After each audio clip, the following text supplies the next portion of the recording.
The sky above Viridia burned with colors no human had ever seen before.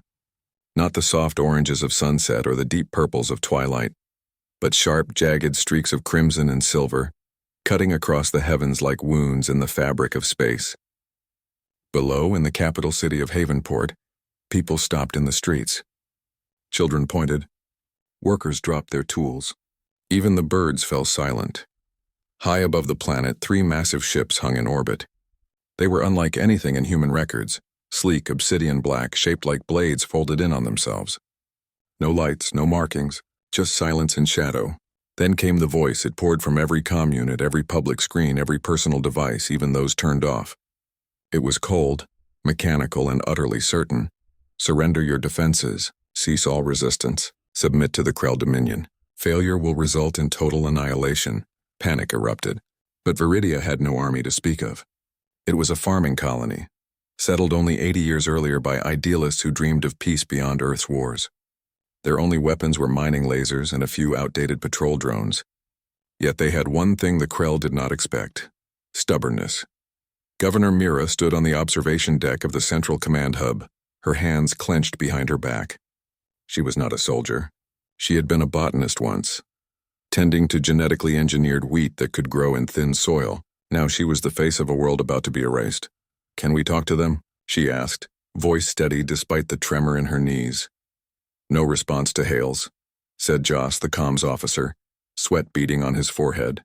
"They're not even scanning us, they just watch." Then without warning, a 4th ship appeared. It came from nowhere, no jump signature, no distortion wave. One moment, empty space. The next, a battered, boxy freighter, its hull patched with mismatched plating, drifting like a ghost between Viridia and the Krell fleet. It bore no flag, no registry number, just rust and silence. Before anyone could react, a transmission crackled across all channels. "This one was human, raw, breathing hard. Stop attacking," the voice said. It was tired, haunted. "Or learn what we really are." The words hung in the air like a curse, then static swallowed them whole. The Krell answered instantly. Beams of violet energy lanced from their ships, striking Viridia's orbital defense grid. Explosions bloomed in the sky, silent, distant, but devastating. One by one, the satellite turrets went dark. Alarms wailed across Havenport. People ran for shelters that wouldn't save them. But something strange happened. The freighter didn't flee. It turned slowly and aimed its nose directly at the largest Krell vessel. From its underbelly, a single pod ejected. Small, unshielded, clearly not built for combat. It tumbled toward Viridia's surface, trailing smoke. Inside the command hub, Mira made a decision. Send a retrieval team, now. Minutes later, a shuttle launched under heavy fire. It dodged debris and energy bursts, weaving through the chaos like a needle through storm clouds. It reached the pod just as it breached the atmosphere, catching it in a magnetic cradle before it could burn up. Back in the hangar, the pod hissed open. Inside lay 3 people. The first was a woman with short, ash-blonde hair and eyes that seemed too old for her face. She clutched a data slate to her chest like a shield. The second was a man with a scar running from temple to jaw, unconscious but breathing. The third was barely more than a boy, wiry and wide-eyed, muttering to himself as medics pulled him out. The woman looked up at Mira, who had rushed down herself. "They're not just conquerors," the woman said, voice hoarse. "They're hunters, and they've been hunting us for a long time." Her name was Elira. She was a linguist, or had been, before her research station was glassed by the Krell 3 weeks earlier. The scarred man was Ren, a former pilot who'd stolen a ship to escape the massacre. The boy was Tovik, an engineer who'd been working on deep space sensors when the attack came. "You sent that message," Mira said. Elira nodded. "We intercepted Krell chatter. They think we're weak, primitive. They don't know what's inside us." Before Mira could ask what she meant, the ground shook. A direct hit on the eastern shield generator. The lights flickered. Dust rained from the ceiling. "We can't hold much longer," Josh shouted over the comms. Mira turned to Elira. "Can you help us?" Elira looked at the data slate. "Not the way you think.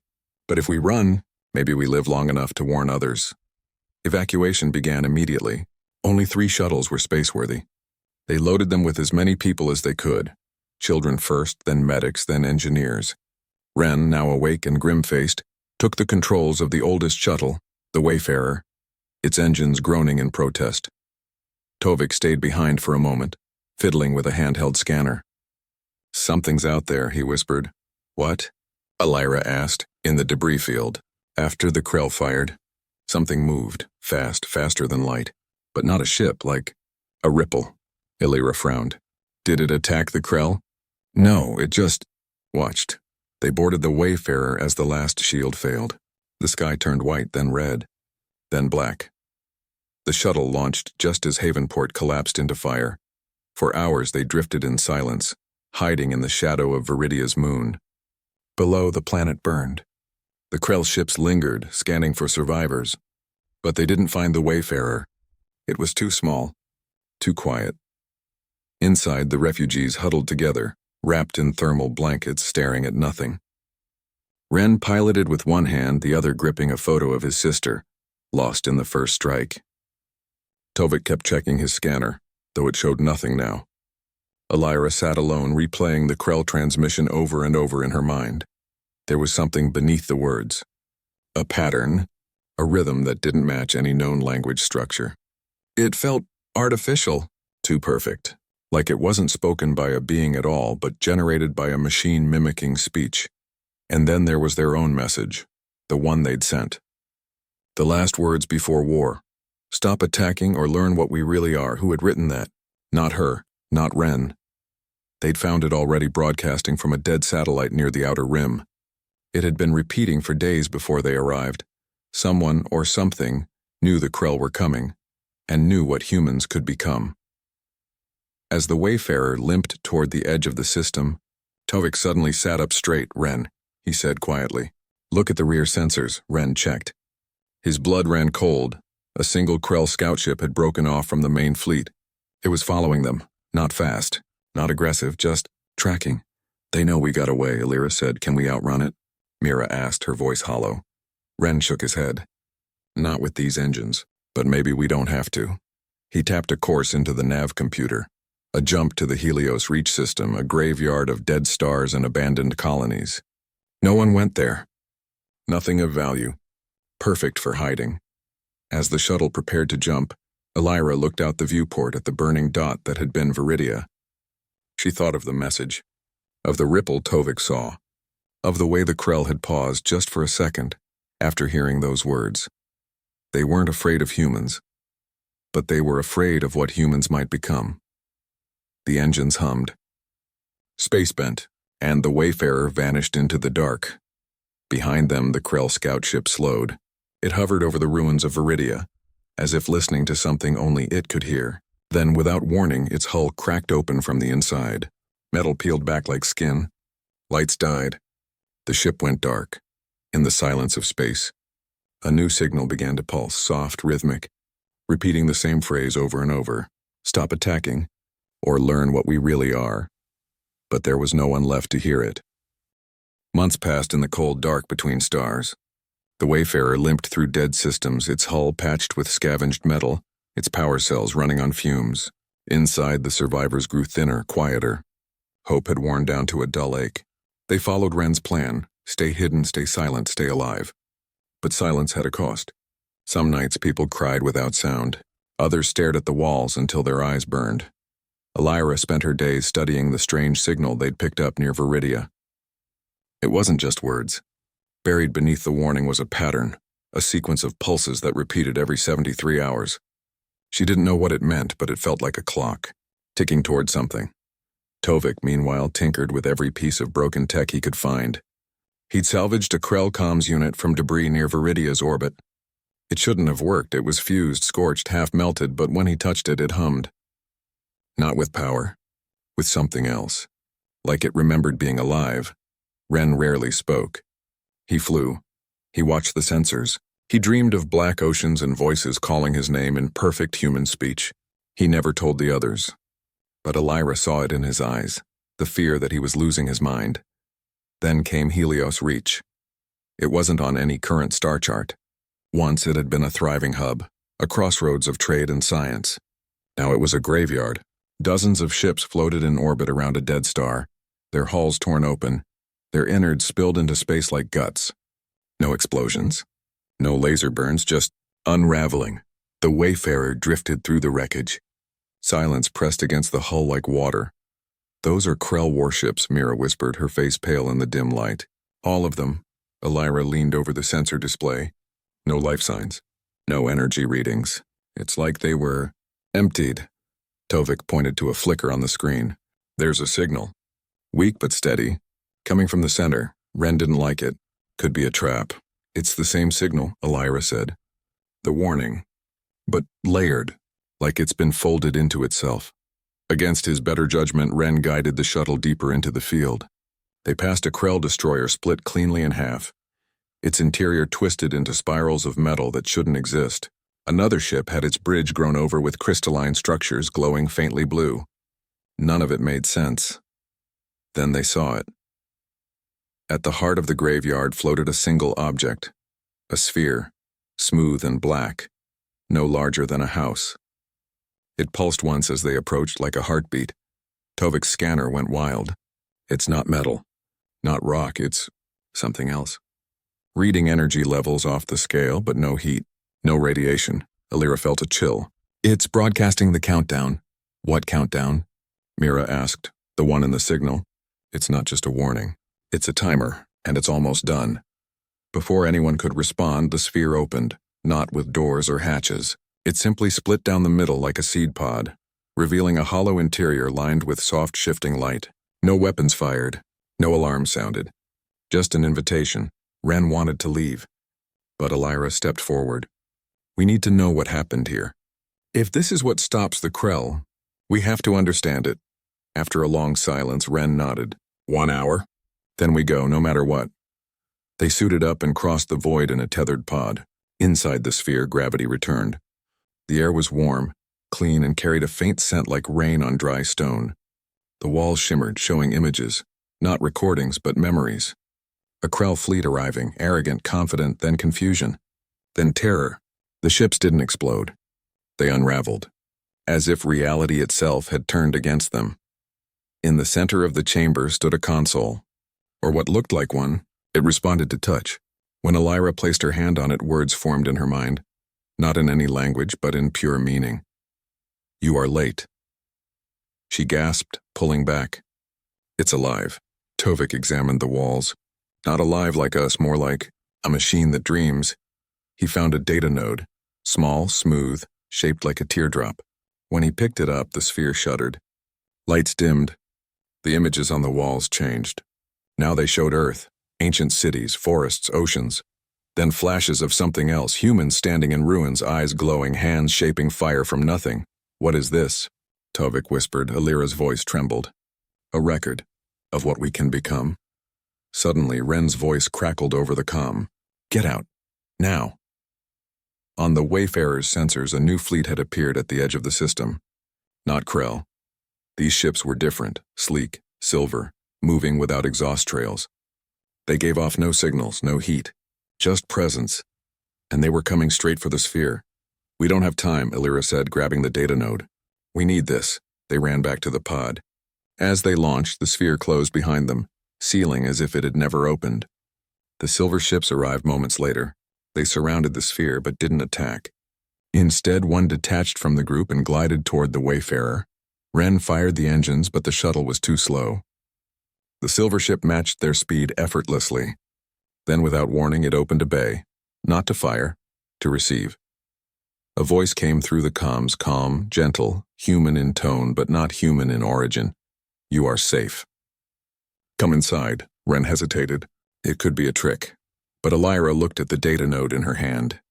No, this is what sent the warning. This is who's been watching. With no other choice, Ren guided the Wayfarer into the bay. The moment they crossed the threshold, the shuttle's system shut down. Not damaged, just sleeping. The bay doors closed. Air hissed in. Gravity shifted. Then the inner hatch opened. Standing there was a figure, tall, slender, wrapped in a flowing gray suit that seemed to drink the light. Its face was smooth, featureless, no eyes, no mouth. But when it spoke, its voice came from everywhere at once. I am Echo, it said, and you are the first to answer the call. They were led through corridors that bent in impossible ways. hallways curving upward into ceilings, rooms folding into themselves like origami. The ship felt alive, breathing slowly, its walls pulsing with soft light. Echo explained little at first. It gave them food, clean water, quiet quarters. But it watched them. Always. That night, Tovik couldn't sleep. He held the data node, now warm in his palm. It whispered to him, not in words, but in feelings. Hunger, fear, awakening. He wandered the halls, drawn by a hum only he could hear. He found a chamber filled with floating spheres like the one in Helios Reach. Each pulsed with a different rhythm. One glowed red, another blue, a third black. He reached for the black one. The moment his fingers touched it, the ship screamed. Lights flared red. Alarms blared, not sound but pressure, like a hand squeezing his skull. Echo appeared instantly, its form rippling. "You must not touch that," it said, voice sharp for the first time. "Why?" Tovik asked, pulling back.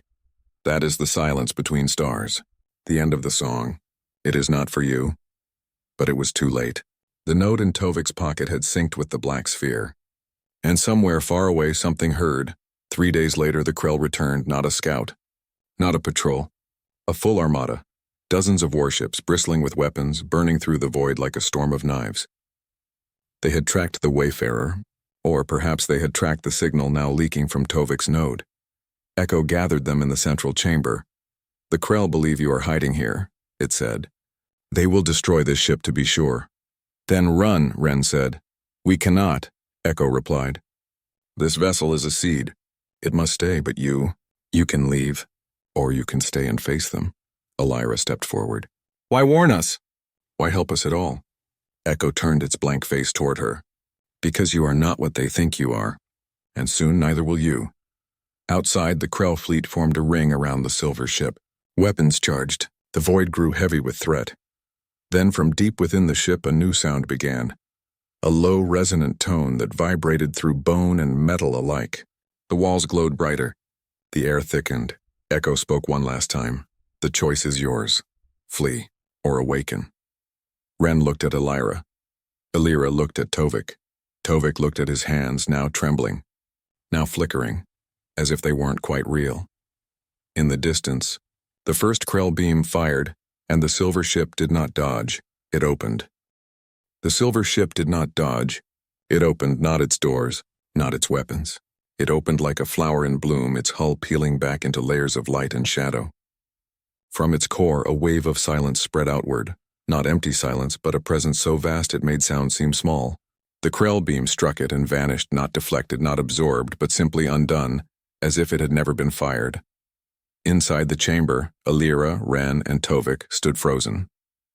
The air around them shimmered. Their skin tingled. Their bones hummed. Echo turned to them, its voice softer now, almost sad. "The time has come. You must choose." "Choose what?" Ren demanded, his voice rough. "To become what you were meant to be, or to remain as you are, and die." Before they could answer, the ship pulsed. A warm light filled the room, wrapping around them like water. It didn't burn. It seeped into their skin, their blood, their thoughts. Memories not their own flooded in. Images of ancient Earth, of humans standing in deserts and cities, hands raised to the sky, reshaping stone with a thought, calling storms with a breath. Not magic, not myth, something deeper. A seed planted long ago, waiting for fire to make it grow. Tovik screamed first. His body convulsed. His fingers stretched, then blurred, then reformed. He saw the world not as shapes and colors, but as lines of energy. Currents of force flowing through metal, air, even time itself. He could pull them, bend them, rewire reality like a circuit board. Elira fell to her knees, clutching her head. Words poured into her mind, not just human words, but the raw intent behind them. She could feel the Krell commander's fear beneath his orders, the doubt in his crew's hearts. Language was no longer sound. It was power, and she could break it. Ren didn't scream. He went still, too still. His eyes lost focus, then sharpened beyond human limits. He saw not just the present, but the next 3 seconds, the Krell ship turning, the beam charging, the shield flickering. He could move between those seconds. Not fast, just early. The change lasted only minutes. When it ended, they stood gasping, drenched in sweat, trembling with something too big to name. Outside, the Krell fleet hesitated. Their sensors showed no weapons, no shields, just a ship that should not exist holding 3 humans who should not be alive. Then Kale appeared. He stepped from a side corridor, tall and lean, his eyes burning with cold fire. He hadn't been on the Wayfarer. He'd been found drifting near Helios Reach, half dead in a pod marked with Earth's old flag. He claimed to be from a lost colony. But now, after the awakening, his truth showed. "You feel it too," he said, voice like stone. "The power. The right to end them. We're not here to kill," Illyra said. Kyle laughed. A dry, sharp sound. "They burned Viridia. They'll burn every world with a human breath. Mercy is a luxury for the safe. We are not safe." Echo watched, silent. The Krell attacked again. This time not with beams but with boarding pods, hundreds of them, launching like spores toward the silver ship. Ren moved first. He didn't run. He stepped sideways into the future and appeared on the outer hull before the pods arrived. With a thought, he twisted space just enough to make them miss. They flew past, crashing into each other in silent chaos. Inside, Tovik placed his hands on the wall. He saw the ship's power grid as a web of light. He pulled a thread. Across the Krell fleet, engines stalled. Life support failed. Weapons locked. Not destroyed, just forgotten. Illyra stood at the main viewport. She opened her mouth and spoke. Not in Krell, not in any language, but in pure meaning. She sent a single thought across the void. Stop. Every Krell soldier froze. Not by force. By understanding. For one terrible second, they felt what it was to be human, to love, to lose, to hope. Then the feeling passed, leaving only terror. The fleet broke formation. Ships turned, fleeing in all directions. Silence returned. But Kale was not satisfied. "They'll come back," he said. "With more. With worse. We must strike first. Burn their homeworld. Make them fear us as gods." "No," Illyra said. "That's not who we are." "You don't know who we are," Kale snapped. "You've only just woken up." He turned and walked away, his form flickering at the edges, unstable.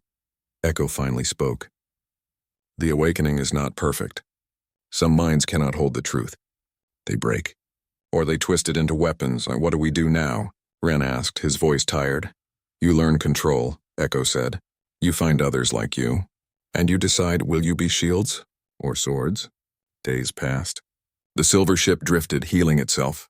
Illyra practiced shaping silence into words that could calm or confuse. Tovik learned to mend broken circuits with a glance. Ren trained to walk the edge of time without falling in. But Kale grew stronger. He gathered others, refugees from fallen colonies who had also awakened. They called themselves the Ember Guard. They believed humanity's only chance was to become something the galaxy would never dare challenge. One night, Tovik found Kale in the engine core, speaking to a map of stars. "You're planning something," Tovik said. Kale didn't turn. "There's a weapon, buried under Viridia's ruins, left by those who seeded us. It can rewrite physics in a star system. One pulse and the Krell homeworld becomes a dream that never was." "That's madness," Tovik whispered. "Survival," Kale corrected. "And you'll understand soon enough." Before Tovik could stop him, Kale vanished into the ship's shifting corridors. Illyra and Ren were told at once. They knew what it meant. If Kale reached that weapon, there would be no turning back. Billions would die, and humanity would become the very thing it feared. "We have to stop him," Ren said. "But how?" Illyra asked. "He's one of us now. Stronger, maybe. Then we use what we are," Ren replied. "Not to destroy. To protect." Echo gave them a small vessel, a needle-thin craft that moved like thought. It carried no weapons, only speed and silence. As they prepared to leave, Echo placed a hand, warm, almost human, on Illyra's shoulder. "Remember," it said. "Power reveals. It does not change. You were always this. You just needed fire to see it." The ship launched. Behind them, the silver vessel folded into itself and disappeared, as if it had never been. Ahead, the stars waited, and somewhere below the ashes of Viridia, Kale was already digging. The ruins of Viridia were colder than space. Ash covered the ground like snow, and the sky hung heavy with dust that never settled. What was once Havenport was now a crater, ringed by twisted metal and broken dreams. In the center of it all, Kale stood before a hole in the earth, a shaft that led deep into the planet's bones. He had found it using old colony maps and the whispers in his blood. The weapon was real, and it was waking. Illyra, Ren, and Tovik landed their ship a mile away, cloaking it in a fold of distorted light Tovik had learned to weave. They moved on foot, boots crunching on glassy soil. No words were spoken. They didn't need to. They could feel Kale's presence like heat on their skin, a sharp, angry pulse in the quiet. "He's already inside," Ren said, eyes scanning the horizon. "I can see him. 3 seconds from now, he's placing charges." "Charges won't work on something like this," Tovik whispered. "It's not built to be blown open. It has to be invited." Illyra closed her eyes. She reached out with her mind, not with sound, but with meaning.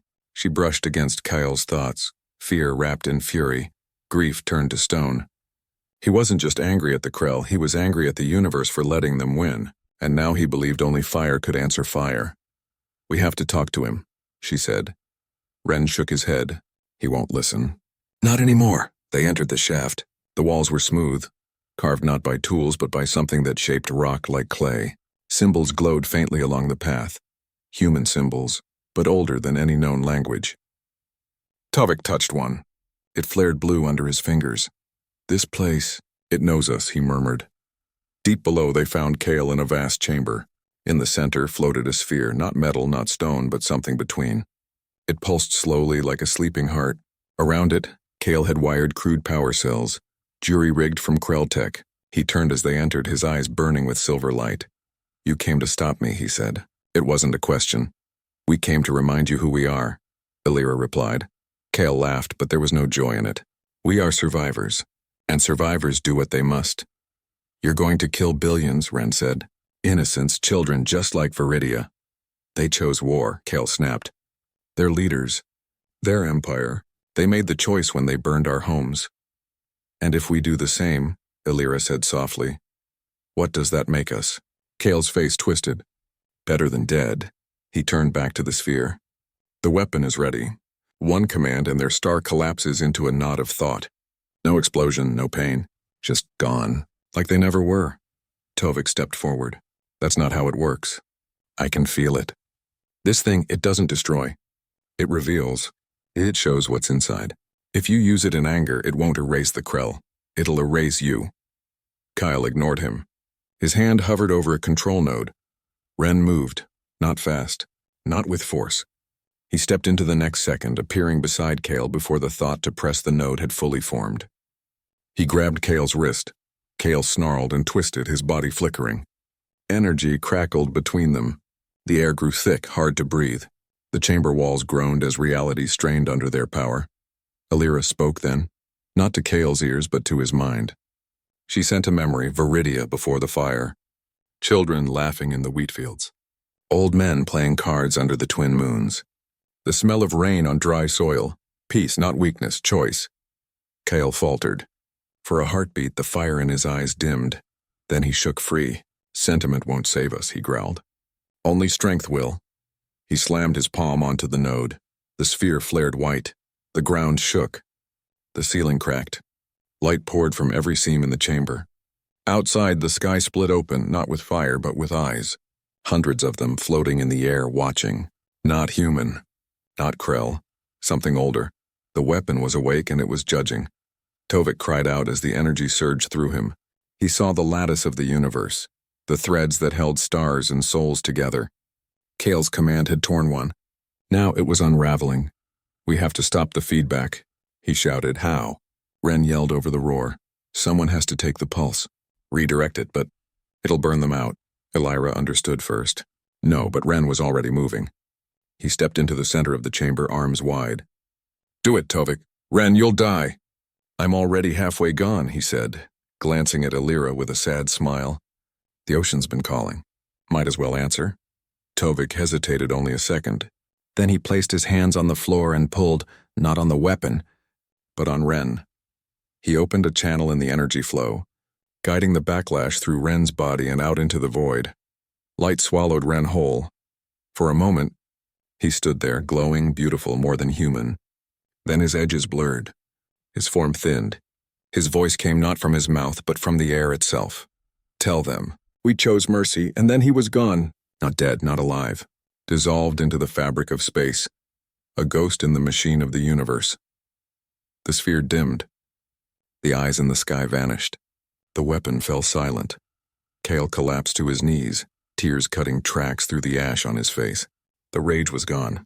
Only shame remained. Elira walked to him. She didn't speak. She just placed a hand on his shoulder. And in that touch, she gave him back the memory of peace, not as weakness, but as courage. Above ground, the sky cleared for the first time since the bombing. A single star shone through the dust. Back at the ship, Tovik sat alone, staring at his hands. They no longer flickered. They were steady. But he could feel Ren in the hum of the engines, in the whisper of the wind. His friend wasn't lost. Just changed. Elira joined him. What now? Tovik looked up. Now we warn the others, before someone else tries to play God. But as they prepared to leave, a new signal crackled over the comms. Not Krell, not human. Deep, ancient, and hungry. It came from beyond the edge of known space, and it had heard the weapon wake. Elira and Tovik exchanged a look. The war with the Krell was over. But something older was stirring, and it wanted to meet what humanity had become. The signal came again, not loud, not threatening, just there like a breath in the dark. It pulsed from a point beyond the Krell border, deep in the void where no star had ever formed. Elira listened to it through the ship's comms, her fingers resting on the console. It wasn't language, not even pattern. It was curiosity, and it was growing stronger. Tovik watched the long-range sensors. It's not one source. It's many, moving together, like a school of fish. They heard the weapon, Elira said, and now they're coming to see what made the noise. Kale sat in the back of the ship, silent since Viridia.